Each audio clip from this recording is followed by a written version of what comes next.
And then part of my screening process of to determining whether or not they're a fit for us, I have to ask them, what are their values? What drives them? What gets them up every morning? Because I certainly don't have time to chase you and check in to make sure you're doing what you're supposed to be doing. Yeah. Nobody's got time for that. And so what I've discovered is that some people, if they come up against a challenge that might be difficult for them, they let the challenge win instead of fighting and figuring it out and being strong. Welcome back to Relatable Wisdom, the podcast where everyday people share the quotes that shaped how they see life, offering you daily inspiration to navigate your own journey with more clarity and purpose. Today's guest is Renee Hastings, a CEO and entrepreneur whose journey began back in 1996. She's built her life around helping others reclaim their time and find their zone of genius. And she leads women through faith-based small groups with the same heart for service. Let's step into Renee's world for a few minutes and hear the words that have guided her path. Tell us your name and what. My name is Renee Hastings, and I work with a team of amazing assistants, and we help improve the lives of busy executives, business owners, entrepreneurs, and content creators. Okay. What's your favorite quote or My favorite is when life gives you lemons, make lemonade. okay. Okay, when life gives you lemons, make lemonades. What does that mean? Are you saying that when life gives you lemons, you should go buy lemonades? Can you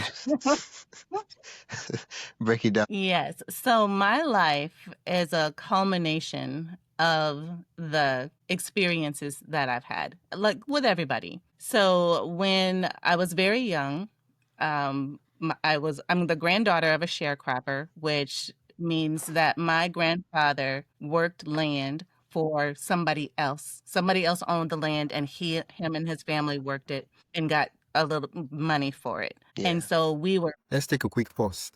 If you're enjoying this conversation and want more thought-provoking ideas straight to your inbox, join the Relatable Wisdom email list. It's free, quick, and filled with bite-sized insights, inspiring quotes, and behind-the-scenes reflections from our guests. Just head to relatablewisdom.com/join. That is relatablewisdom.com/join. Or tap the link in the show notes. And hey, subscribing to the podcast helps more than you think, and it's free. So if you haven't already, hit that follow button wherever you're listening. All right, let's get back to the conversation. Raised on a farm, working land. And so it was a very humble beginnings, very low wages, and it was a very tough life. But it was from those experiences that I was taught to have a very strong work ethic, to be a person of my word, to be honest, to be dependable, to be reliable, because this community where he was working land as a sharecropper was an Amish community. And in an Amish community, they're all white, and we were the only Black people in this entire community. So everything we did and everything we said was a reflection of the family. So we had to properly represent the family in all things at all times. So it was from this foundation that I developed my work ethic, and I eventually left that area with my mom, who was a single mom, also, very low income. And she put me in these training programs in the city where we lived that helped to identify the skills, natural gifts and skills and talents that we had as children. I was like 12 when I was in this program. And so I discovered when they placed me in these different opportunities that I had a natural gift for organizing things, and I had a natural passion for helping people. And so I made a decision after one of those assignments, like the following year when I was 13, that I was going to one day own my own business, or I was going to one day run an office, is what I said. I made that Inner Vow is what I called it. It was an inner vow. And I took all the classes in school to do really well in business and marketing, all the typing classes and shorthand and dictation and all of that. I go way back, like before the internet. I learned all these things, and I ended up graduating from high school at 16 years old. where most people would graduate at 18, I graduated at 16, but I also graduated with a 1-month-old son. So some people might call that a lemon, but I made lemonade because even though I was 16 years old with a child, because I had developed these skills from 12, 13, 14, 15 years old, I was able to go out and get a very well-paying Job. job to take care of my son. And so it it's one of those things, I think, that no matter what life brings you, no matter how hard things might seem, you can always use what you have at your disposal, whether it's your knowledge, whether it's your experience, whether it's your expertise, whether it's your friends and your network. There's always a way to get through it, even if it's just to be able to provide support to somebody else who might need it because you've been there. They can be encouraged by you and your testimony that you made it. So, does that make Oh, sense? it's making sense. When life gives you lemon, Yeah. yeah, I guess the excuse most persons come up with, still on the the metaphor of lemons and lemonade, is that people tell you that, well, life gave me lemon, and I don't have, I've never made lemonade in my life. I don't even know how to make lemonade. How do you do that? I don't even have the tools and stuff like that. Like, there's no playbook for this stuff. How am I supposed to? And all this stuff and all that. Yeah. Yeah, and there's when you're trying to figure out how to make lemonade, there, like you said, there is no playbook. You figure it out.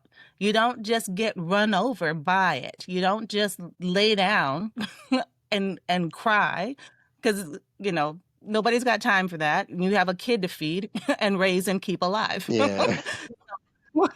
So figure it out. uh, You can't be weak. uh, You can't be wimpy. You got to just find it. And I found that when I surrounded myself with older people who were wiser and had more experiences, I had a good circle of advisors, people who cared enough about me and my well-being to lead me and guide me well, to help me to learn and grow from my various experiences and help me get through tough times. As a single teen mom, I was on welfare at the beginning, and but with that strong work ethic that I was raised with, I was able to come off of welfare, no longer need government assistance, and was able to take care of myself and my children. I ended up having 2 children. But the other one was 5 years later when I was much more stable and yeah. ready and married. So that was a better situation. But it was through that not crumbling, it was through not falling apart, that I was able to make it through and have some really great lemonade after all these experiences. And it really, like, I now own a business, and I hire people to work with us. And in part of my screening process of to determining whether or not they're a fit for us, I have to ask them, what are their values? What drives them? What gets them up every morning? Because I certainly don't have time to chase you and check in to make sure you're doing what you're supposed to be doing. Yeah. Nobody's got time for that. And so what I've discovered is that some people, if they come up against a challenge that might be difficult for them, they let the challenge win instead of fighting and figuring it out and being strong and doing research and practicing or doing whatever it takes to be successful in that challenge. They just they say they're protecting their mental health. I'm like, what? Uh, uh, uh, Don't uh, get me wrong. I definitely agree that mental health is important. But just because you come up against a challenge doesn't mean that your mental health has to suffer. It means you get yeah. strong, right? Yeah. Yeah. Yeah. Yeah. Yeah. This, what you just said, opens so many conversations. The first one is in the movies. There's this quote, I think Spider-Man also, that with great power comes responsibility, something like that. But Right. in real life, with great responsibility comes great power, right? If you look at the people who have a lot of responsibility on their plate, they they have a lot of powers. if you're a dad, you have 5 kids, they're all going to school, you're taking care of them with the wife and all that, and you have your mom, your dad, and these are all responsibilities. And if you're taking care of the responsibility, that man or woman has great. But if people are waiting for the power to come first before they're like, I need power, so before I can take care of this responsibility. And like, yeah, no, it doesn't work that way. Now you have the responsibility. You have to figure out how to, how to, Exactly, exactly, yeah, and it's because you go through so much and you discover how powerful you truly are. Because if you try to take shortcuts or try to skip around the problem or try to just avoid the problem or try to make it seem like it's not there, first of all, if it's there, it's not going anywhere. Like, it's yeah, kinda like being pregnant. If you're pregnant, you're pregnant, right? You can't wish it away. You can't uh, pretend it's not there. yeah, You have a whole child in there that's growing. So you need to make some adjustments in your yeah, mindset, make some adjustments in how you think, make some adjustments in how you prioritize yourself over other things. Now this child becomes a priority. And so you have to put yourself on the back burner and your whole life just changes. But it's in going through those challenging times that you discover I am strong. I am smart. I am resilient. I am powerful. I got this. You know what I mean? And you can truly pat yourself on the back, especially when your kids end up on the other side being a blessing to you and not, bringing you embarrassment. yeah. You can't make that stuff up. I love the way you said it.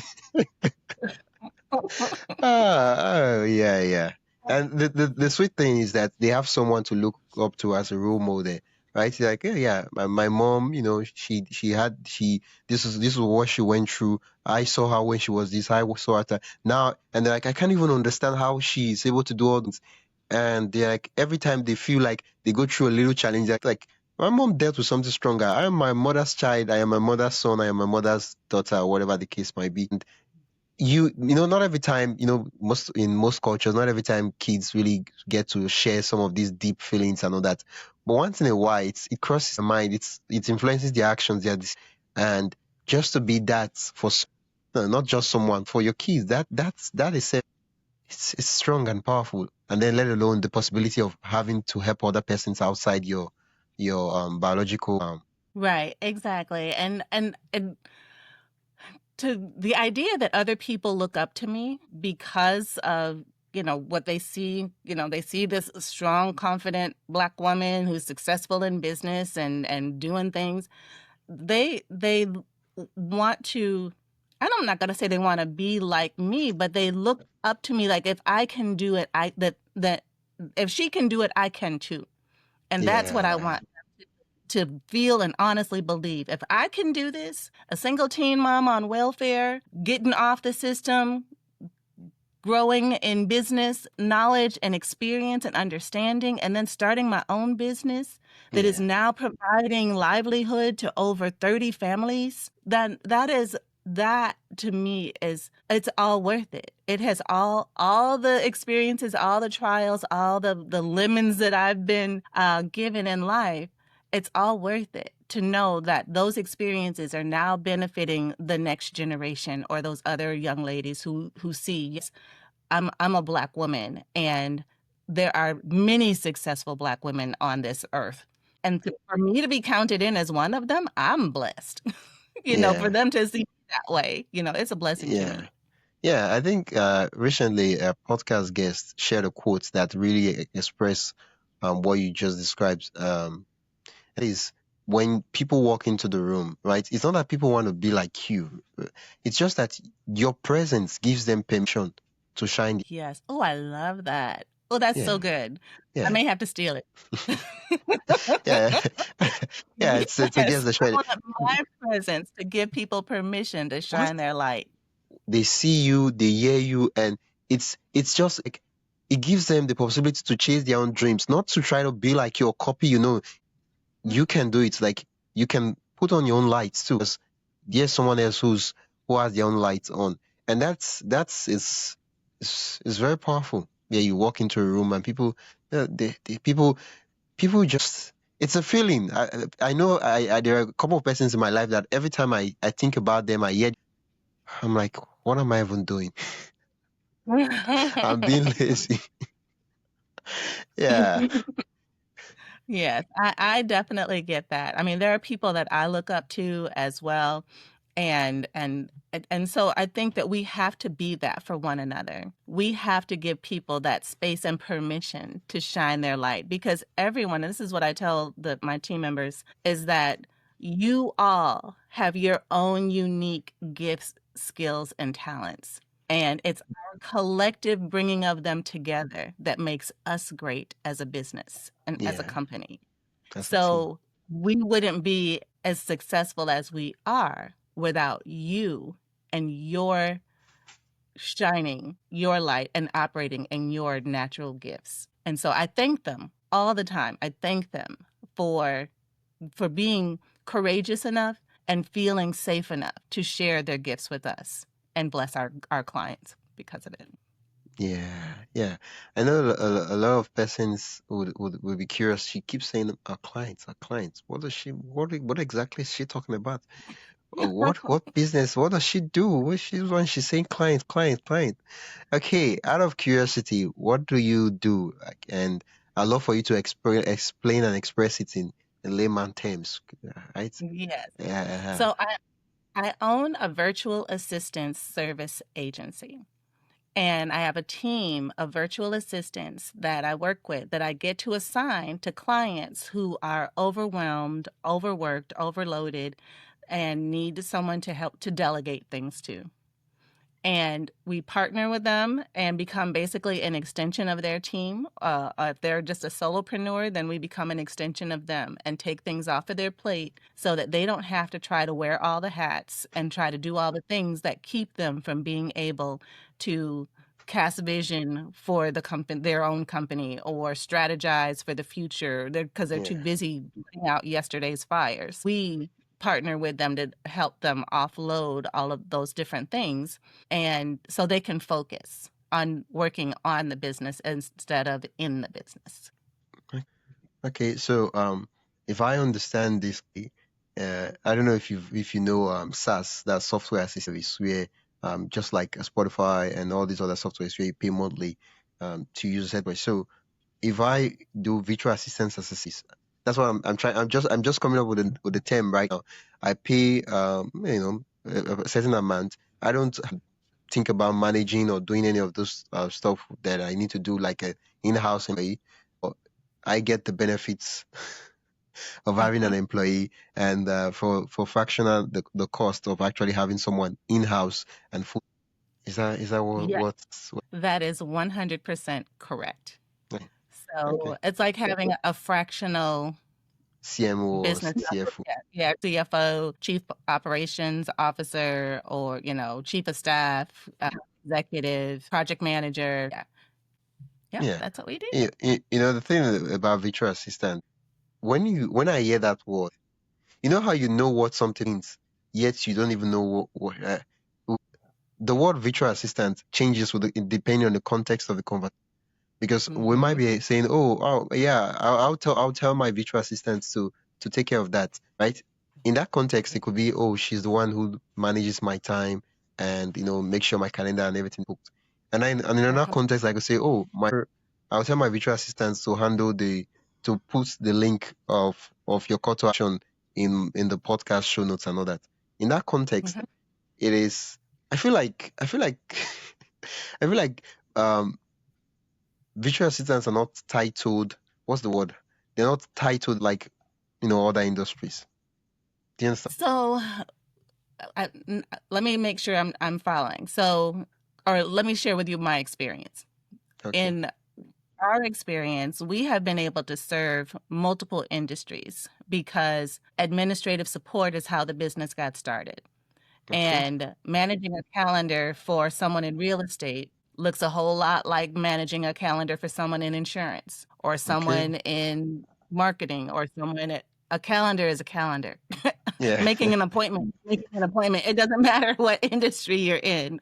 As Yeah. long as you are excellent appointment maker, then you can do that for anybody. And so for the longest time, we had not niched down and have served all clients in all different industries. But it goes beyond just someone tell you one thing to do and you do that one thing and you don't do anything else. We actually partner with our clients and are like strategic partners. They bounce ideas off of us and we share with them the benefit of our knowledge and experience to help them, make decisions that they may not take things into consideration that they may not have before meeting us because they didn't know. But because of our vast experience and working with Yeah. so many different clients and industries, we're able to add value to them and say, hey, well, you're going through this thing. I remember going through a similar thing with another client, and this is what they did. And maybe it can work for you. Yeah. Those sorts of things. Yeah. Yeah. So Just it's a high level, a very high level human assistant that's a partner. yeah. I feel like when I hear virtual assistant, what I think of is just to think of personal assistants, but in a virtual world. So it's just like Yes. having a personal assistant, whether you're a real estate, a barrister, whatever the case might be. It's pretty much the same thing. I mean, yeah. Would if someone, because a lot of persons they need a virtual assistant, but they're not even aware that they need a virtual assistant. Probably this is the first time they're hearing that concept. Like, oh, virtual, because you mentioned earlier on solopreneurs, content creators, and all those. Like, yeah, virtual assistants. What's that? That's interesting. That's a nice, right? And they're struggling because they're always in the business, so they don't really have time to work on the business to actually say, okay, what's the next strategy position I'm going to move to business to? Because now they have to deal with all these little things. So what are some roles that people can easily, when I say easily, I'm talking about cost and also offsetting to like by in the next 1 week or so. Yeah, 1 week is a lot of time. Easily gets a VA to start doing that will save them a lot of time, save them a lot of money, and help them be more productive and less. Right, exact that part. That is one of the things that brings me the most joy is seeing the faces of my clients just go from all scrunched up and stressed and tense to being totally relaxed and like loving life again. Because of the impact that we have when we join with them and able to take those things off of their plate. So, some of the most popular service offerings are administrative support. So, if anyone has ever worked in an office before, they know that there's the executive assistant, usually to the president or a vice president or something like that.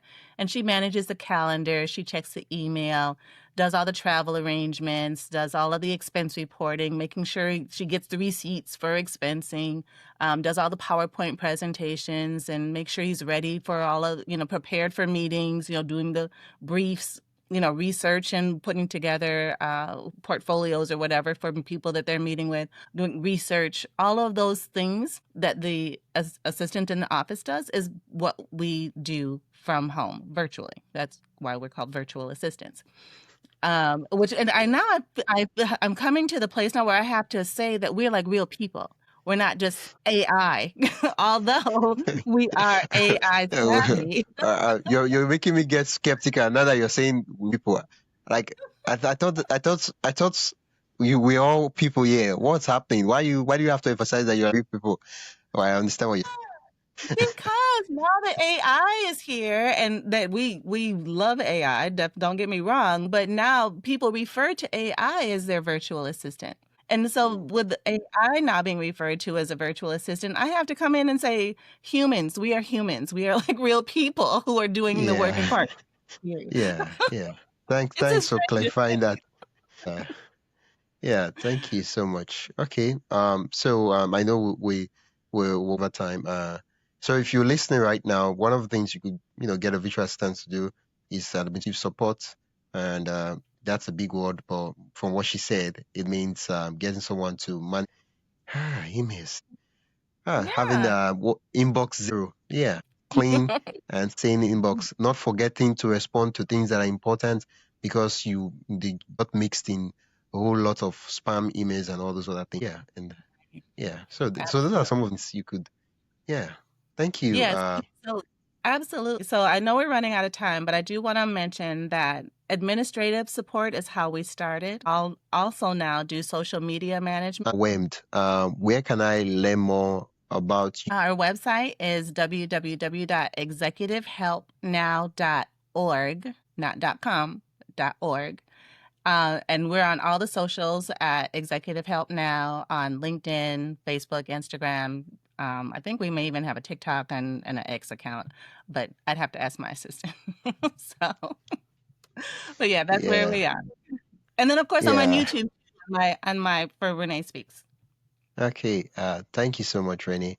It's been an absolute. Well, thank you, Wisdom. It has been a delight chatting with you as well. Thank you for having me on the show. This has been an amazing experience, and I truly appreciate you and all you do. Yeah, thank you so. You've been listening to Relatable Wisdom, and I've been your host, Wisdom Okonkwo.